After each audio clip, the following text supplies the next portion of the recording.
What's going on, guys and girls? It's Ghost Robo, and this is Lawbreakers. I got to play a ton of it at E3 2017, and now I'm here to tell you 5 reasons why this game is worth it. And I'll be perfectly honest, I first played Lawbreakers a long freaking time ago, and in that long gap, I kind of grew tired of seeing it. It was at every convention, there were a bunch of betas. When the heck was this thing finally coming out? And I grew worried, like, what would the game end up being? When was it releasing, and would it even be fun at that point? And then I heard it got announced for PS4, and that really piqued my interest, because as you probably know, I'm a huge console player, and there's not as many games of this style in the console space. Multiplayer only, fast-paced shooters. Could this be something that captured the summer sunshine and ended up being a successful sensation? So I wanted to go hands-on.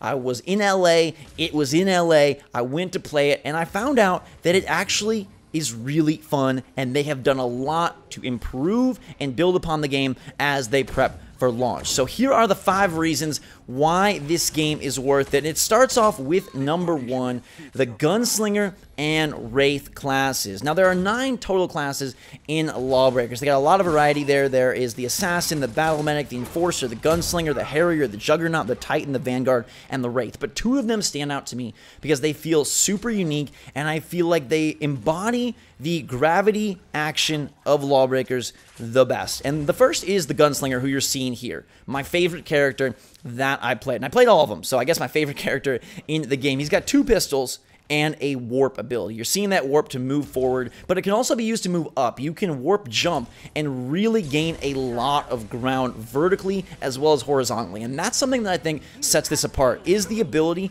and the opportunity to really explore and take advantage of the map in every direction, right? Not just horizontally, but you've got a lot of this vertical sky-high action that I found super fun.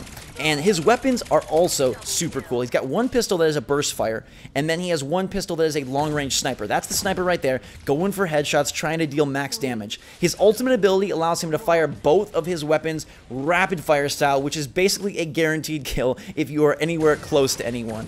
He is super cool also because he's got a tactical knife that can fire and either detonate on someone's face or detonate on the world. And I just love his variety. I love his style, and I think the dual pistol action with both of them kind of serving distinct purposes was a real joy to play. And then the Wraith is sort of the most talked about class. He slides around the battlefield. He's got this crazy knife/sword dash. He has an automatic pistol weapon, and he's just bonkers because he also has a time distortion slowing ultimate that creates sort of this cone of extreme slow, and you can take out anybody in that area. But these 2 classes I think are super awesome, and if you play in the beta or if you get the game, I highly suggest playing both. There's a pretty high skill ceiling in Lawbreakers. There's a lot of precise action and a lot of very hand-eye coordinated skill required to be successful. There's some classes that function better as beginner or sort of more approachable classes, but I feel like these 2 guys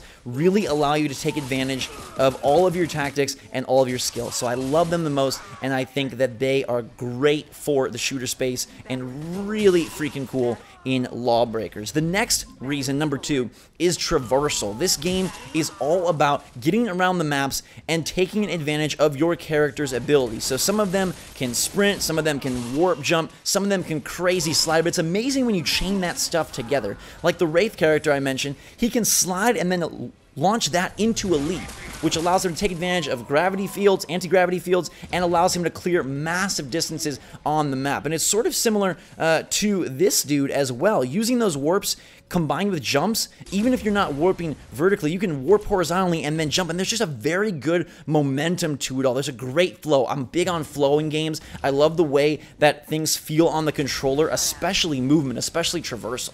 And I feel like Lawbreakers captures that really well. And some characters are slower than others. Some characters are meant to be more tanky. Some characters are meant to be more of defending type characters, and some are speedy. But no matter who you pick, I feel like you will enjoy moving through these maps because everybody is affected by gravity. Everybody is affected as they leap into these weird worlds of anti-space and are able to just kind of soar above the competition. But some of them, like the Wraith and Gunslinger, are extra awesome at it, and it really does make it a freaking fun time. And it really works well for the modes, which is the third reason. The modes facilitate the style of game incredibly well. It's not just deathmatch, right? It's not just moving some care package. It's very specific to Lawbreakers, and a lot of them involve grabbing an objective, bringing it to your base, and defending. There's also a blitzball mode where you're scoring a ball through goals. There is a turf war mode, which you're seeing right here, where there are 3 different zones that you need to capture as they open and close to accrue points for your team. But I feel like the very mode-driven gameplay does help contribute to make Lawbreakers stand apart. Because look, let's be honest, everybody's going to see this and say Overwatch, everyone's going to see this and say Paladins, maybe like 2 of you will say Battleborn, but it looks like a lot of those hero-based shooters. And I think that it was really smart of them, one, to add the anti-grav, which was their big talking point initially, like anti-grav, anti-grav, anti-grav. And now I feel like they have characters and modes to really back that up. And so my favorite is probably still the OG mode. Overcharge is the battery mode, where you bring the battery back to your base and have to charge it up. But if they take it from you, they can go and grab that charge and utilize it to their advantage and capture the point for themselves. But I also really like Turf War. I like the mode where you've got these zones, especially because of that traversal, and especially because of classes like the Gunslinger, where you can climb above the battlefield, look down, and then drop in for the kill, drop in for the capture, and someone else can do the same. I feel like the maps are designed well to have a bunch of points of entry and create a lot of clusters of chaos, which is really a joy to experience. The 4th reason is loot. I'm a sucker for loot. They added it into Lawbreakers. It's this great elevator system. I call them elevators. I feel like they're raising elevators. They're probably just crates, but I feel like they're raising elevators, and waiting for elevators is a very tense occasion. Anytime you're in a building and you're trying to get to the next floor, or you're trying to get out of there, the elevator wait just seems to take so long. But what would make that elevator wait better?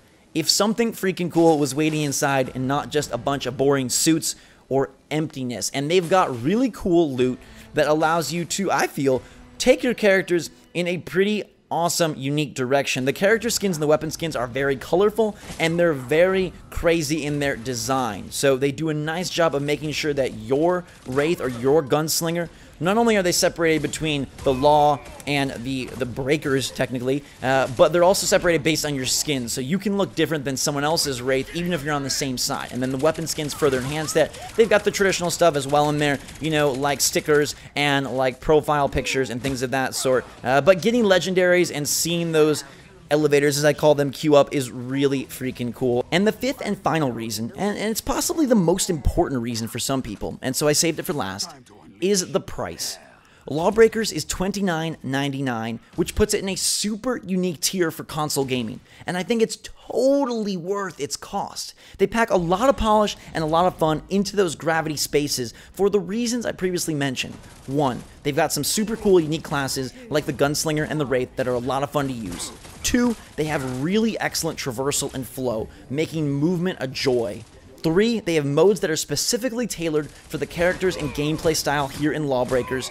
And 4, they've got those awesome elevator loot boxes. And then 5, $29.99. Look, if it was $60, I would be singing a totally different tune, because 2017 has been a stellar year for games, and it's been a year for really big games. Horizon Zero Dawn, Nier Automata, Persona 5, Zelda Breath of the Wild, we got AC Origins on the way, Super Mario Odyssey, big stuff that are massive titles. And Lawbreakers is multiplayer only, so at $60 I'd be worried, but at $30 they cut that in half, and they're delivering a polished experience that is put out by Cliff Bleszinski. Like, let's not forget that. It comes from someone who has a very AAA pedigree, who delivered awesome Gears of War games, and now at Boss Key Productions, they know what they're doing. They're giving you free DLC, so all maps, modes, and characters will be free at $30. It keeps the player base unified, which is great for longevity, and I feel like you can trust them to do good work. They put out a very solid product. The design is there, the style is there, the gameplay is there, the controls are there, and that's why I love Lawbreakers